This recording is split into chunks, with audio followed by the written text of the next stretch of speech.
이 시간 오늘 예배를 위해서 또 오늘 말씀을 통해서 우리에게 주실 하나님의 말씀을 기대하며 예배 자리로 나아가며 우리 합심하여 통성으로 기도하겠습니다. 사랑과 내가 풍성하신 아버지 하나님 감사합니다. 피곤한 오늘 가운데 하나님 위에 잊지 않고 말씀의 자리로 불러주시니 감사합니다. 아버지 하나님, 비록 우리의 육신의 몸은 피곤하지만 우리가 주의 말씀 들을 때 주님께서 우리의 영을 깨우시고 우리의 심령을 깨우시는 주의 말씀 있게 하여 주시고 오늘 말씀 가운데 나에게 하시는 주님의 음성 들을 수 있게 하여 주시기를 원합니다. 하나님, 오늘 이 말씀이 2000년 전 이스라엘 백성들에게 뿌려진 그 말씀이 아니라 오늘 살아있는 활력 있는 나에게 은혜 주시는 나의 관절과 골수를 찔러 쪼개는 아버지 하나님 말씀 되게 하여 주시기 원합니다.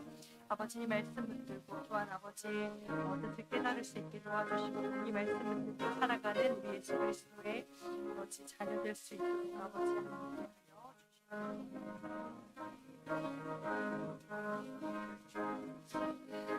오늘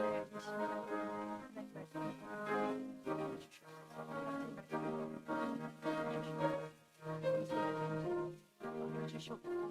아버지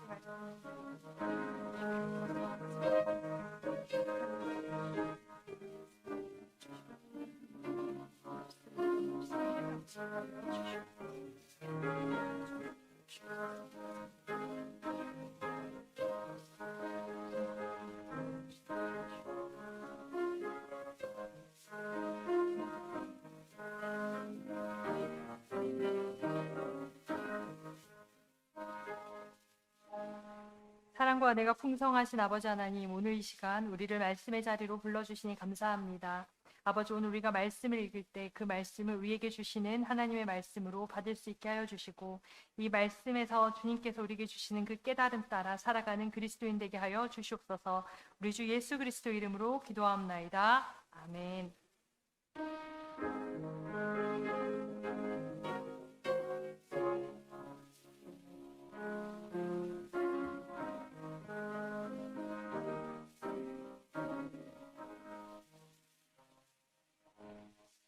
오늘 우리에게 주시는 말씀은 역대하 20장인데 너무 길어서 일부를 발췌해서 읽겠습니다. 1절에서 4절, 14절에서 15절, 마지막으로 30절을 합독해서 읽겠습니다. 구약성경 680장입니다. 먼저 1절에서 4절 합독하겠습니다. 그 후에 모압 자손과 암몬 자손들이 마온 사람들과 함께 와서 여호사밧을 치고자 한지라. 어떤 사람이 와서 여호사밧에게 전하여 이르되 큰 무리가 바다 저쪽 아람에서 왕을 치러 오는데 이제 하사손 다발 곧 엔게디에 있나이다 하니 여호사밧이 두려워하여 여호와께로 낯을 향하여 간구하고 온 유다 백성에게 금식하라 공포하매 유다 사람이 여호와께 도우심을 구하려 하여 유다 모든 성읍에서 모여와서 여호와께 간구하더라. 14절에서 15절 말씀입니다. 여호와의 영이 회중 가운데에서 레위 사람 야실에게 임하셨으니 그는 아삽 자손 마따냐의 현손이요 여이엘의 증손이요 그나야의 손자요 스가랴의 아들이더라. 야실이 이르되 온 유다와 예루살렘 주민과 여호사밧 왕이여 들을지어다. 여호와께서 이같이 너희에게 말씀하시기를 너희는 이 큰 무리로 말미암아 두려워하거나 놀라지 말라. 이 전쟁은 너희에게 속한 것이 아니요 하나님께 속한 것이라. 마지막 30절입니다. 여호사밧의 나라가 태평하였으니 이는 그의 하나님이 사방에서 그들에게 평강을 주셨음이더라. 아멘. 네, 요즘 날씨가 굉장히 덥죠? 이제 날씨가 지구가 온난화 시대를 지나서 이제 초더위 시대라고 합니다. 저희를 잠시 잊을 겸 그리고 하루의 피로를 좀 잊을 겸 제가 퀴즈를 하나 준비했는데요. 제가 맞추시는 분에게는 여름의 더위를 날려드릴 미션 임파서블 영화 티켓 2장을 드리도록 하겠습니다. 제가 이렇게 티켓을 거는 건 문제가 어렵다는 거겠죠? 하지만 넌센스니까 우리 민유리도 잘 듣고 맞춰보세요. 자, 우리나라에 되게 좋은 대학들이 많잖아요. 서울대, 연대, 고대보다 더 좋은 데는 어디일까요? 약대 아닙니다. 어디일까요? 서울대, 연대? 어디요? 하버드? 아닙니다. 넌센스예요. 정답, 네? 네? 어디요? 현대요? 현대요? 현대백화점이요? 아닙니다. 정답은요, 침대입니다. 침대. 정말 공감되시지 않습니까? 사실 제가 이렇게 SNS를 하는데, 인스타그램이란 SNS를 하는데 거기 그런 말이 있더라고요. 서울대, 연대, 고대보다 더 좋은 거는 침대라고요. 그 인스타그램이 좀 젊은 사람들이 하는 SNS거든요. 그러니까 좀 연령층들을 고려했을 때 그 글을 쓴 사람이 좀 젊은 사람인 것 같아요. 지금 우리 박민아 언니가 한박 웃음을 짓는데, 우리 미나 침대 좋아하나요? 침대 좋아해요.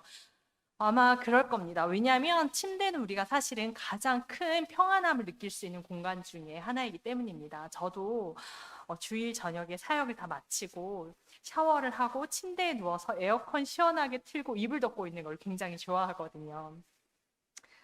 제가 이 말씀을 드리는 이유는, 사실 지금 이 시간에 침대에 누우셔서 유튜브 보셔도 돼요. 어쩌면 침대에 누워서 편안하게 설교 말씀 들으실 수도 있겠죠.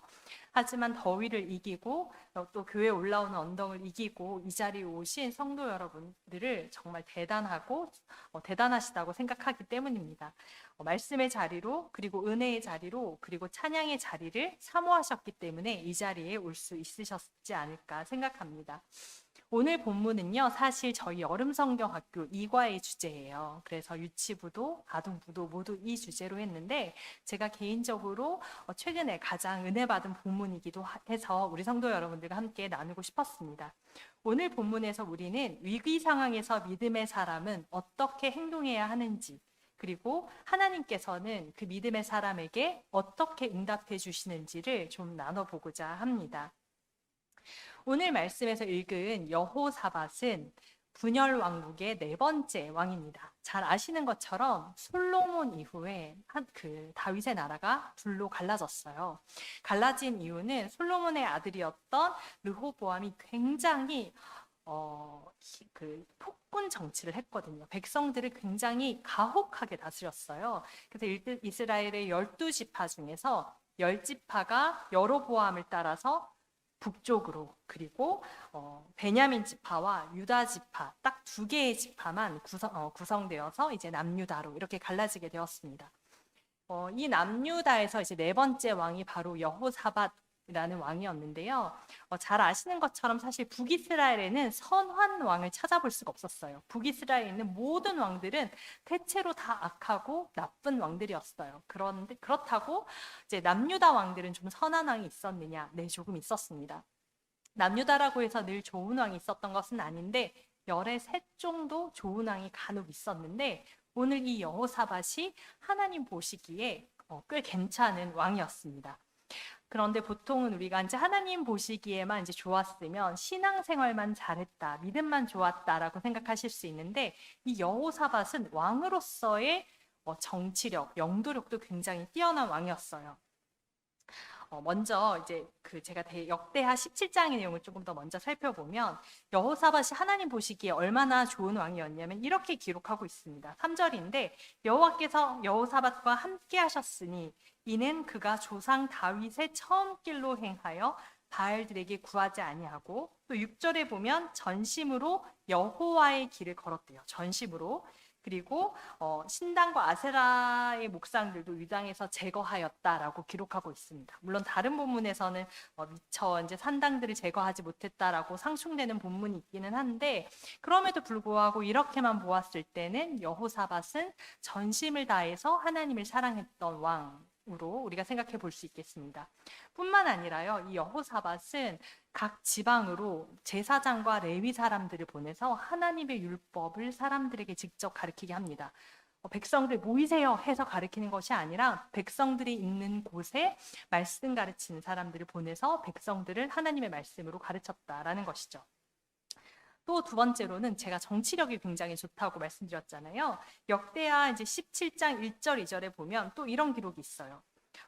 여호사밧이 왕이 되어서 스스로 강하게 하여 이스라엘을 방어하되 유다 모든 견고한 성읍에 군대를 주둔시키고, 또 유다 땅과 그의 아버지 아사가 정복한 에브라임 성읍들의 영문을 두었더라. 그러니까 이제 군사력도 꽤 괜찮고 방어력도 있고 나라를 꽤 안전하게 지키려고 했던 왕이에요. 뿐만 아니라 대하 17장 22절에 보면 블레셋과 아라비아로부터 조공을 받았다라고 합니다. 사실 잘 아시겠지만 블레셋은 이스라엘 역사에 있어서 끊임없이 이스라엘을 굉장히 괴롭혔던 족속들이거든요. 그런데 이런 블레셋으로부터 조공까지 받았다라는 것입니다. 뿐만 아니고 요새와 국고성도 있었어요. 그러니까 나라가 국력도 있는데 나라에 돈도 조금 있었던 것 같아요. 나라가 좀 부국강병한 나라였던 것 같습니다. 마지막으로 군사력이 116만이었다고 하는데요. 우리가 이스라엘에 있어서 가장 강성한 나라였다라고 하는 그 다윗 왕조 때 군사력이 157만이었어요. 그런데 지금 여호사밧은 116만이거든요. 약 40만 정도가 차이가 나는 거예요. 그렇지만 다윗은 통일왕국이었을 때였고 여호사밧은 분열왕국, 그것도 12지파 중에서 2지파만을 가지고 116만 명이라는 군사를 가지고 있었다고 하니까 어쩌면 다윗 때보다 더 강경한 군사력을 가지고 있었을지도 모르겠습니다. 그러던 그에게 천청병력과 같은 일이 일어납니다. 바로 오늘 본문입니다. 어떤 일이 일어나냐면 한 병사가 뛰어와서 전령이 뛰어와서 이렇게 얘기합니다. 왕이시여, 지금 큰일 났습니다. 암몬과 모압과 마온 연합군이 엔게디, 즉 하사손 다말리라고도 부르는 곳에 모여서 우리를 치러 왔습니다. 라고 이야기하는 것입니다. 암몬과 모압은요, 그 이스라엘 지도를 한번 떠올려 보시면 이스라엘이 사실은 이제 서쪽은 지중해잖아요. 그리고 요단강 바로 옆에 있는 쪽이에요. 그러니까 서쪽에 있는 사람들, 뭐 마온도 말할 것도 없고, 약간 서남 쪽에 있는 사람들이 연합군을 결성해서 쳐 들어오고 있다라는 뜻입니다. 그러니까 이제 이스라엘이 북쪽으로는 북이스라엘, 뭐 아래쪽으로는 이집트 있었죠. 그러니까 이제 사방으로 완전 둘러싸인 형국이 되는 것입니다. 그런데요, 이제 3절에 보면 이런 상황에서 여호사밧이 두려워하여 여호와께로 낯을 향하였다라고 기록하고 있습니다. 그런데 저는 이 부분이 사실 좀 이상합니다. 제가 방금 말씀드린 것처럼 여호사밧은 군사력이 굉장히 강한 군사력을 가지고 있는 왕이었어요. 그리고 국제 정세를 읽는 능도 사실은 굉장히 괜찮았던 왕이거든요. 그러면 나가서 싸우면 되는데 이상하게도 굉장히 두려워했다라고 기록하고 있습니다. 사실 왜 두려워했냐면요, 여호사밧은 하나님께 큰 죄를 지은 것이 하나 있었어요. 첫 번째로는 바로 위에 있었던 북이스라엘 있잖아요. 북이스라엘과 결혼으로 동맹을 맺은 것이었어요. 그 당시 정세에서는 우리나라도 그랬지만 결혼으로 동맹을 맺어서 나라의 안녕을 꾀하는 경우가 굉장히 많았잖아요. 그런데 문제는 그 북이스라엘의 왕이, 우리가 악한 왕 하면 떠오르는 북이스라엘 왕 누구 있죠? 악한 왕 하면 떠올리는 아합 왕과 결혼 동맹을 맺었다는 것이었어요. 뿐만 아니라 이제 결혼 동맹을 맺었으니까 관계가 얼마나 더 돈독해졌겠어요. 이스라엘의 이제 동쪽에 길랏 라못이라고 하는 굉장히 중요한 요충지가 있었는데 그게 그 당시 이제 다른 나라에 좀 뺏긴 모양이에요. 그래서 그 아합 왕이 이스라엘 왕, 그 유다 왕 여호사밧에게 우리 같이 동맹을 맺고 그 길랏 라못을 다시 가지고 오는 전쟁에 함께 참여하자고 이렇게 권유합니다. 사실 자기 군사력도 꽤 있겠다. 아합 왕도 우리에게나 나쁜 왕으로 인식되어 있지, 사실 정치력만 놓고 봤을 때는 북이스라엘을 굉장히 평화롭게 다스렸던 몇 안 되는 왕이었거든요. 정치를 굉장히 잘했던 왕이었어요. 자기도 정치 잘해. 북이스라엘의 아합 왕도 정치 잘해. 한번 싸워볼 만했던 것 같습니다. 그래서 이제 전쟁에 나가게 되는데 결론은 전쟁에서 졌어요. 그리고 그 전쟁에서 아합 왕은 사망하게 되고 하나님께서 살려주셔서 이 여호사밧 왕은 이제 자기의 나라로 돌아와 있는 상태인데, 때마침 하나님의 선지자 중에서 예후라고 하는 사람이 이 여호사밧의 잘못을 꾸짖은 겁니다. 하나님께서 네가 그 짓 한 거 잘못으로 기억하고 계신다고, 이렇게 그런 말을 듣고 있던 찰나에 모압, 암몬, 마온이라는 연합군이 자기들을 쳐 들어온다고 생각하니까 이 여호사밧은 이것을 국제적인 정세로 보는 것이 아니라 자신의 삶에 닥친 신앙의 문제로 해석했다라는 것입니다. 사실은 우리가 여러 삶의 문제가 닥쳐도 삶의 그런 인과관계를 따지면서 그 문제를 해석하려는 경향이 사실은 종종 있죠. 그런데 이 여호사밧 왕은 그 문제가 국제 정세에 달린 문제가 아니라 하나님과 나의 관계의 문제, 그리고 내 신앙의 문제라고 해석했던 것입니다. 참 부러운 면모인 것 같아요. 때로는 사실 저는 이게 하나님께서 말씀하시는 것 같아도 제 고집 때문에 듣고 싶지 않을 때가 솔직히 정말 있거든요. 아마 여기 계신 성도 여러분도 그런 적이 좀 있지 않으실까 싶습니다. 그런데 이 여호사밧 왕은 이게 하나님께서 나에게 뭔가를 말씀하시려는 거구나 라고 듣고 행동으로까지 이어집니다. 이런 위기의 상황에서요, 우리의 비축한 신앙의 에너지들이 드러나는 것 같습니다. 이 여호사밧은 어떻게 행동하냐면요. 보통 전쟁이 나면 군수 물자도 챙기고 병력들도 챙기고 뭐 어쨌든 하나님께서 나에게 어떤 메시지를 주시는 사건이라고 해도 뭐 이거를 좀 이성적으로 해결해야 되니까 뭐 식량도 비축하고 뭐 군사들도 좀 대기시키고 이렇게 무기들도 좀 정렬하고 점검하고 해야 될 것 같은데 여호사밧은 그런 행동을 일절하지 않습니다. 온 백성을 향해서 금식령을 선포합니다. 아마도 이제 이 금식령을 내린 그 여호사밧의 행동이 이것은 내가 해결할 수 있는 문제가 아니라 하나님께서 해결해 주셔야만 하는 문제라는 생각을 했던 것 같습니다. 그래서 이제 금식령을 내리는데요. 아마도 그 왕의 그 백성이었던 것 같아요. 이 백성들도 제가 좀 전에 말씀드렸잖아요. 하나님의 율법을 들었다고요. 여호사밧 왕이 각 지역으로 말씀 가르치는 사람들을 보내서 그 사람들에게 율법을 가르쳤었다라고 말씀드렸잖아요. 왕은 금식령만 내렸는데요. 이 사람들은 한술 더 뜹니다. 하나님이 계시다고 믿었던 하나님이 계심을 상징하는 이 예루살렘 성전 앞으로 온 백성들이 다 모인 거예요. 성경에는 성인, 여자, 그리고 어린아이까지 모였다라고 하는데 이 어린아이의 그 원어적인 의미는 젖먹이 어린아이를 얘기합니다. 그러니까 온 지방에서 이스라엘 사람들이 남자건 여자건 모든 아이들 다 데리고 젖먹이까지 다 데리고 하나님께 바짝 와서 엎드린 겁니다. 우리를 좀 살려달라고요. 아마도 이 여자들과 이 모든 사실 노인들도 다 모였을 텐데 아마도 이 이스라엘 백성들은 이렇게 생각했던 것 같아요. 우리가 지금 전쟁에 나갈 수 있는 힘도 없고 능력도 없고 무기를 다룰 수 있는 능력도 없지만 우리는 하나님께 기도드릴 수 있는 믿음이 있었다라고 생각했었던 것 같습니다. 그래서요, 여호사밧은 이 온 백성들을 그 하나님의 성전 앞에 있는 이 백성들 앞에 서서 이제 기도를 하기 시작하는데요. 이 기도가 크게 두 가지로 나눠집니다. 첫 번째는 과거 고리적인 이야기를 꺼내요. 예전에 이스라엘 백성들이 출애굽을 할 때 모압과 암몬 사람들의 지역을 지나서 가나안 땅으로 들어가는 그 루트가 있었는데 이제 모세가 그 사람들에게 암몬 모압 자손들에게 우리가 이 길로 좀 갈 수 있도록 허락해 달라라고 요청하는데 그 사람들이 거절하거든요. 그래서 이스라엘 사람들이 꽤 고생을 했어요. 출애굽을 하던 여정에. 사실 그때 하나님께서 그 사람들을 멸하셨어도 됐는데 하나님께서 자비를 베푸셔서 그 사람들을 살려주신 역사가 있단 말이죠.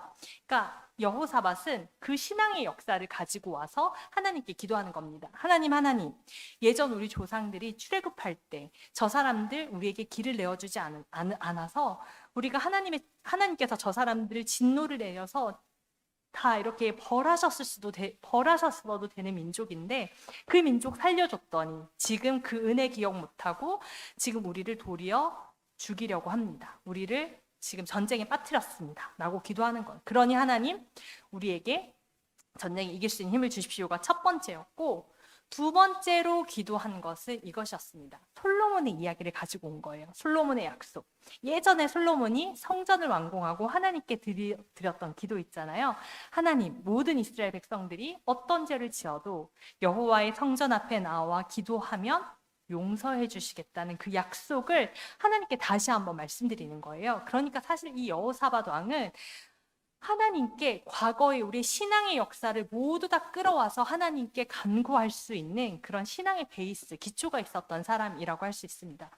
그렇게 하나님께 정말 온 백성이 다 듣는 앞에서 과거의 약속, 과거에 하나님께서 하셨던 그 모든 역사들을 가지고 와서 하나님 앞에 간구합니다.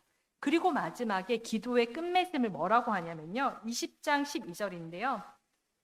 우리를 치러 오는 이 큰 무리를 우리가 대적할 능력이 없고 어떻게 할 줄도 알지 못하옵고 오직 우리는 주만 바라봅니다. 라는 기도로 기도를 이제 마칩니다.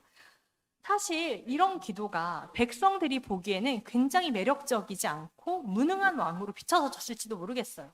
이런 전시 상황이면 하나님 우리에게 뭐 힘 주십시오, 이기게 해주십시오, 뭐 하나님의 말씀이라면 우리는 이길 수 있습니다.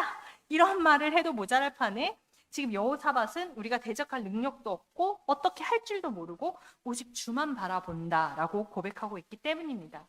어쩌면 이스라엘 백성들이 보기에 이 무능력해 보이는 왕의 모습이 어쩌면 하나님의 눈에는 가장 능력 있는 믿음의 지도자의 모습이 아니었을까 생각합니다.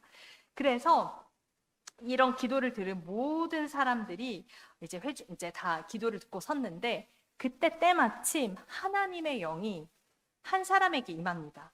제사장에게 임한 것이 아니라 성경의 표현에 따르면 회중의 무리 중에 있던 한 사람, 물론 그 사람이 레위 자손이긴 했지만 정말 뭐 평소에 그 여호사밧 왕과 가까이 있었던 제사장이나 성전을 관리하던 사람이 아니라 그 회중에 있던 한 사람 야하시엘에게 임해서 하나님께서 말씀을 들려주시는데요. 그 야하시엘의 말씀이 오늘 방금 전 우리가 함께 읽었던 15절, 16절 말씀입니다. 제가 한 번 더 읽을 텐데요. 뭐라고 말씀하셨냐면 하나님께서 야하시엘을 통해서 두려워하거나 놀라지 마라. 이 전쟁은 너희에게 속한 것이 아니라 하나님께 속한 것이다. 너희는 내일 그들에게로 내려가서 그들이 시스고기로 올라올 때에 골짜기 어귀 여루엘 들 앞에서 그들을 만나려니와 이 전쟁에는 너희가 싸울 것이 없고 대열을 이루고 서서 너희와 함께한 여호와가 구원하시는 것을 보라. 유다와 예루살렘아 너희는 두려워하지 말며 놀라지 말고 내일 그들을 맞서 나가라. 여호와가 너희와 함께하리라 하셨느니라 라는 그런 말씀을 주십니다. 그런데요, 하나님께서 이런 말씀을 주셨다고 해도 뭐 어떤 전술을 알려주신 것은 아니었어요. 사실 말씀만 주셨다 뿐이지 전쟁에 처한 이스라엘 백성들의 상황은 달라진 것이 아무것도 없었거든요. 그리고 아까 전에 이스라엘 백성들이 엔게디, 하사손 다말이라고도 불리는 그 엔게디에 몰려 있었다고 했잖아요. 그 적군들이. 근데 이 엔게디에서 예루살렘까지는 사실 요즘거리로는 차로 1시간 반 거리, 그리고 걸어서는 3일 정도가 걸리는 거리라고 해요. 그러니까 지금 금식하고 하나님 앞에 기도하고 있을 시간이 사실 전혀 없는 시간인데 지금 이 사람들이 이런 일을 하고 있는 상황이라는 것이죠. 상황은 달라진 것이 없었는데요. 한번 이 장면을 상상해 보셨으면 좋겠어요. 정말 상상해 보면 정말 적군들은 3일 거리에서 몰려오고 우리가 이 일을 하고 있는 동안 어쩌면 하루 이틀 정도 더 지났는지도 모르겠어요. 적군은 코앞에 왔는데 우리는 할 것이 없어서 하나님 앞에 기도하고 있는데 하나님께서 이 무리 중에 있는 야하시를 통해서 말씀해 주시는 것이 너희는 싸울 것이 없고 보기만 해라. 이 전쟁은 나에게 속한 것이다 라는 말씀을 주셨다라는 거예요. 이 말씀을 듣고 상황은 변한 것이 없지만 이 성경 본문에 따르면 하나님께 찬양하는 레위 사람들이 서서 큰 소리로 하나님을 찬송했다라고 하거든요. 상황은 변한 것은 없지만 어쩌면 이들의 영적 상황은 다르게 변했는지도 모르겠어요. 어쩌면 정말로 우리가 하나님의 역사하심, 살아서 일하심을 볼 수도 있겠다. 우리는 어떤 것들이 갖춰진 전술이 지금 있는 것도 아니고 어떤 작전이 있는 것도 아니고 어떻게 저들에게 나아갈지 뭔가 계획이 세워진 것은 아니지만 하나님께서 우리에게 정말 이것을 보게 하실지도 모르겠다라는 강한 믿음에 차 있지 않을까 생각합니다. 그래서 결국 이들이 전쟁에 나아갑니다. 그 다음 날이 되어서 이제 전쟁에 나아갑니다. 그래서 그 드고아 들이라는 곳으로 올라가게 되는데 하나님의 말씀을 따라 그 드고아라는 곳이 지형적으로 다른 곳을 조망할 수 있는 비교적 조금 높은 곳이라고 해요. 제가 주석을 찾아보니까 해발 1000m 정도 된다고 하더라고요.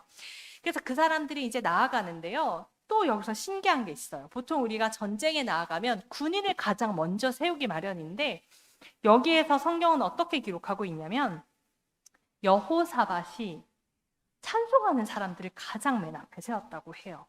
그런데 여호사밧 왕이 이스라엘 백성들 중에 찬송하는 사람 다 나와 앞에서 이렇게 독단적으로 결정하는 것이 아니라 이 본문에 따르면 여호사밧 왕임에도 불구하고 백성들과 함께 의논해서 찬양하는 사람들을 앞에 세웠다라는 것이죠.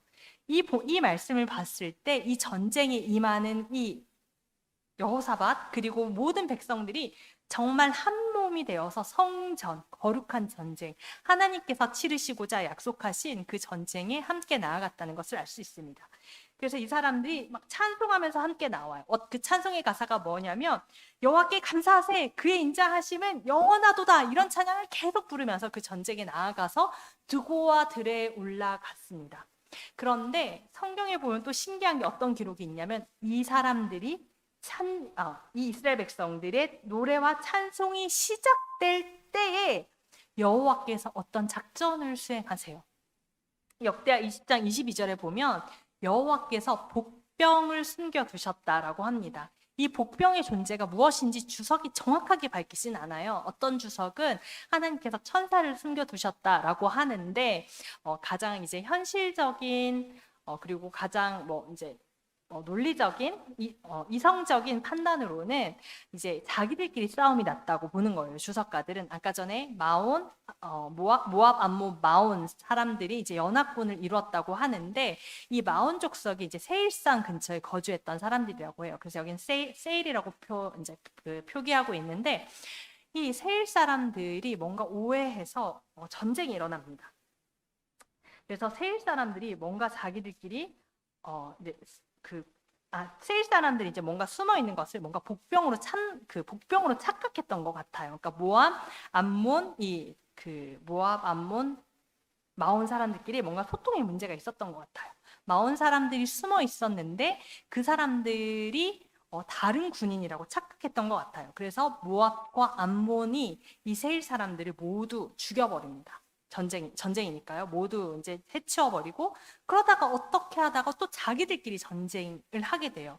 그러니까 결국에는 모압, 암몬, 마온 자기들끼리 연합군을 결성해서 이스라엘 백성들을 치러 갔는데 알 수 없는 어떤 이유에서 자기들끼리 자충자멸하는 상황이 일어나고 만 것이죠. 그래서 이스라엘 백성들이 드고와 들로 다 올라가서 보니까 그 망대에서 보니까 자기들은 전쟁할 것도 없이 그 세 족속들이 모두 다 죽어 있는 것을 발견했다라는 것입니다. 그러니까 우리말로 따지면 손 안 대고 코 푼 격이에요. 진짜 우린 비장하게 정말 하나님을 찬양하면서 전쟁에 나아갔는데 이미 그 전쟁이 내가 찬양하던 그 시점에 자기들끼리 자멸수를 두고 있었고 내가 망대에 올라가서 보니 이미 그 모든 전쟁은 끝나고 있었다라는 것이죠. 그러니까 정말 하나님께서 그 야하시엘을 통해서 말씀하신 것처럼 너희는 나아가서 서서 보기만 해라. 이 전쟁은 나에게 속한 것이니 내가 싸울 것이다. 라는 말씀이 그대로 이루어진 것을 눈으로 목도할 수 있는 전쟁이 되었다라는 것입니다.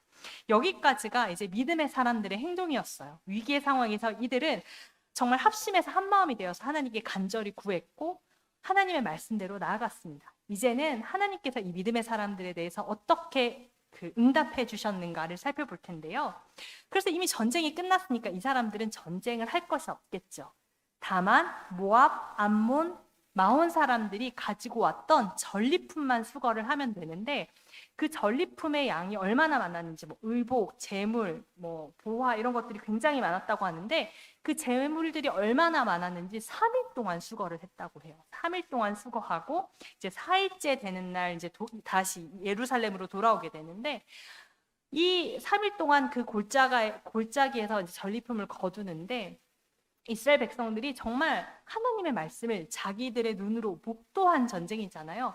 그러니까 얼마나 하나님에 대한 감격과 감사와 찬송이 정말 절로 터져 나왔겠어요. 살면서 어떻게 이런 전쟁을 해볼 수가 있겠어요. 사실은 정말 너무 믿기지 않은 전쟁이잖아요. 그래서 그 전리품을 수거하면서 정말 하나님을 큰 목소리로 찬양합니다. 그래서 그 찬양의 소리가 얼마나 컸던지 원래는 그 골짜기가 이름 없는 골짜기였어요. 우리나라도 산이 많으니까 골짜기마다 다 이름이 있지는 않잖아요. 그런데 그 골짜기가 골짜기에서 하나님께 드린 찬양이 얼마나 크고 놀라웠는지 브라가라는 이름을 붙입니다. 그게 찬양의 골짜기라는 것이거든요. 그러니까 이스라엘 백성들은 정말 끝까지 완벽하게 하나님을 찬양하고 하나님께서 주시는 은혜의 선물인 그 전리품을 가지고 다시 예루살렘 성전으로 돌아오게 됩니다.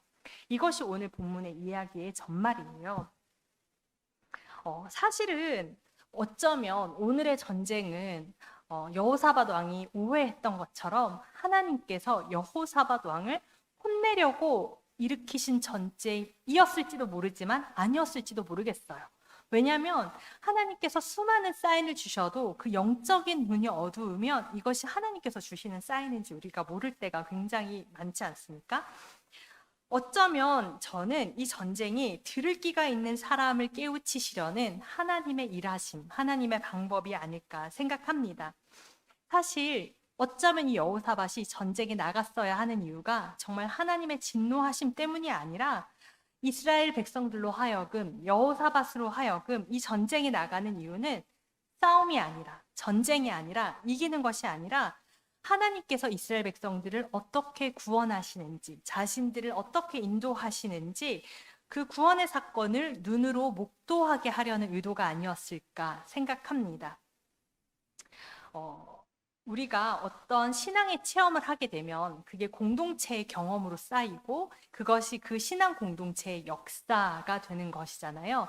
아까 전에 그 여호사밧 왕이 하나님께 기도드릴 때 이스라엘 공동체의 과거를 가지고 와서 축적된 신앙의 내용으로 가지고 하나님 앞에 기도했던 것처럼 하나님께서는 이스라엘 백성들로 하여금 그 신앙의 퇴적층을 더욱더 단단하게 쌓으려고 하셨던 것은 아닐까 생각해 봅니다. 어쩌면 우리도 꼭 전쟁 같은 상황이 아니라도 이와 같은 위기 상황을 이제 많이 삶에서 겪고 있을 것입니다. 꼭 전쟁 같은 상황, 정말 그런 뭐 위급한 상황이 아니더라도 뭐 직장에서 겪는 일이라고 하더라도 아니면 내가 내 인생에서 새롭게 맞닥뜨리는 일이라고 한다든지 아니면 내가 경험해보지 못하는 어떤 새로운 일을 경험한다든지 우리가 수많은 그 위기와 우리가 경험해보지 못하는 그런 상황을 맞닥뜨릴 때 하나님께서는 이런 시험의 기회를 우리를 위기에 빠뜨리려고 하시는 것이 아니라 우리에게 하나님께서 이 사건을 통해서 우리를 어떻게 구원해 가시고자 하시는지를 우리에게 보여주시려고 한다라는 것이죠. 또 두 번째 우리가 이 사건에서 이제 얻을 수 있는 것은 여호사밧 왕 한 사람만 하나님 앞에 엎드렸다라는 것이 아니라는 것입니다. 함께 엎드렸다는 것이에요. 처음부터 끝까지 이스라엘 백성들이 함께 했습니다. 어쩌면 이스라엘 백성들이 어쩌면 이 여호사밧 왕의 그런 결단에, 금식령에 그리고 전쟁에 나아갈 때 가장 먼저 하나님 앞에 찬양하는 사람들을 세우자라고 했던 것에 동조하지 않았다면 오늘의 결과가 나타나지 않았을 수도 있겠습니다. 그러니까 사실은 이 본문은 여호사밧이라는 왕에 집중하고 있지만 결국 이 승리는 여호사밧 한 사람의 승리가 아니라 온 백성의 승리였다라는 것이죠. 그래서 오늘 본문 마지막 절에 보면 하나님을 두려워함으로 이제 이 전쟁을 통해서 이제 그 이스라엘이 모압, 암몬 그 3개의 나라를 이제 쳤다는 소문이 났으니까 하나님을 두려워함으로 여호사밧의 나라가 태평했고 그의 하나님, 그러니까 여호사밧의 하나님이겠죠. 여호사밧의 하나님이 사방에서 그들, 복수잖아요. 모든 이스라엘 백성들에게 평강을 주셨다라는 것이에요. 그러니까 오늘 말씀은 여호사밧이라는 한 사람의 주인공을 위한 이야기가 아니라 여호사밧과 더불어 함께 믿음의 공동체의 싸움을 싸워나가는 모든 이스라엘 공동체의 싸움의 이야기, 승리의 이야기였다라는 것이죠. 그리고 그 승리의 결과는 여호사밧의 나라가 태평하였다라는 것으로 마무리한다라는 것입니다. 사랑하는 초대교회 성도 여러분, 저는 우리 교회도 어떤 위기 앞에 있어서 하나의 그런 신앙 공동체의 경험을 가지는 그런 공동체가 되었으면 좋겠습니다. 어떤 문제가 있을 때 그게 성도 개인의 문제든 우리 교회의 문제든 어떤 가정의 문제든 개의치 않고 우리가 그 위기 상황을 함께 기도로 혹은 찬양으로 예배로 그런 공동체의 신앙의 경험을 쌓아 나갔으면 좋겠습니다. 우리가 함께 차를 마시고 이야기를 하고 교제를 하는 것도 의미 있고 유익하지만 그거는 사실 세상에서도 충분히 할 수 있는 것이고, 우리가 교회 안에 하나님께서 한 가족, 한 지체로 불러주신 것은 우리가 신앙의, 그러니까 공동체로서의 신앙의 경험, 신앙의 퇴적층의 경험이 필요하기 때문입니다. 저는 그래서 사실 이 수요 예배에 오시는 그분들이 수요 예배 오시는 지금 여기 앉아 계신 성도 여러분들께서 그 마중물이 되었으면 합니다. 제가 우리 교회 온 뒤로 맨 뒤에 앉아서 매주 수요 예배 참석자 숫자를 셉니다. 여기에 교역자 가정과 교역자는 제외되는데요. 한 번도 25명을 넘은 적이 없어요. 그래서 제가 매일 25명만 넘었으면 좋겠다라고 세는데요. 23이 최고였어요. 제가 센 숫자는. 그렇지만 적지만 이 인원이 늘 20명 남짓이거든요. 20명 남짓 되는 우리가 먼저 신앙의 공동체를 쌓을 수 있는 그 마중물과 같은 그런 귀한 성도 한 사람 한 사람, 오늘 하나님 앞에 나왔던 이스라엘 백성과 같은 한 사람 한 사람 되었으면 좋겠습니다. 그리고 그 은혜의 자리에 정말 하나님의 은혜와 하나님의 역사를 경험하는 그 구원의 자리에 나만 나아가지 않고 모든 이스라엘 백성들이 다 모였던 것처럼 여자와, 사실 전쟁이 필요 없는 존재잖아요. 여자와 노약자와 어린이와 젖먹이까지가 궁극적으로 함께 하여서 하나님의 일하심, 하나님의 승리를 목도할 수 있는, 그래서 우리가 하나의 신앙 경험으로 더욱더 신앙 공동체로서 든든히 서가는 초대교회 공동체가 될 수 있도록 오늘 이 자리에 계신 분들이 그 마중물이 되었으면 합니다. 기도하겠습니다. 사랑과 은혜가 풍성하신 하나님 감사합니다. 오늘은 여호사밧과 그의 백성 이스라엘의 이야기를 통해서 하나님, 우리가 위기의 상황에서 우리의 신앙 공동체가 어떻게 움직여야 하는지에 대해서 살펴보았습니다. 하나님, 우리가 위기의 상황에서 하나님만 바라보고 기도하는 공동체 되게 하여 주시고, 하나님, 그리고 그 기도와 그리고 우리의 신앙의 역사가 쌓여서 정말 우리 교회를 흔들리지 않는 믿음의 반석 위에 세워놓는 초대교회 공동체 되게 하여 주시옵소서. 아버지 하나님, 또한 우리가 정말 하나님 앞에 나아갔을 때 우리에게 어떤 큰 은혜를 보여주시는지 눈으로 목도할 수 있는 복도 허락하여 주시옵소서. 이스라엘 백성들이 정말 목숨을 걸고 하나님 앞에 찬양하며 나아갔을 때 하나님, 이미 전쟁은 끝나였고 수많은 전리품을 거두었던 것처럼 하나님, 우리도 믿음으로 은혜로 하나님 앞에 나아갈 때 하나님 앞에서 우리가 하나님께 받는 그 큰 하늘 상급, 전리품과 같은 하늘 상급 받을 수 있는 큰 은혜 또한 누리게 하여 주시옵소서. 감사드리오며 우리 주 예수 그리스도의 이름으로 기도하옵나이다. 아멘.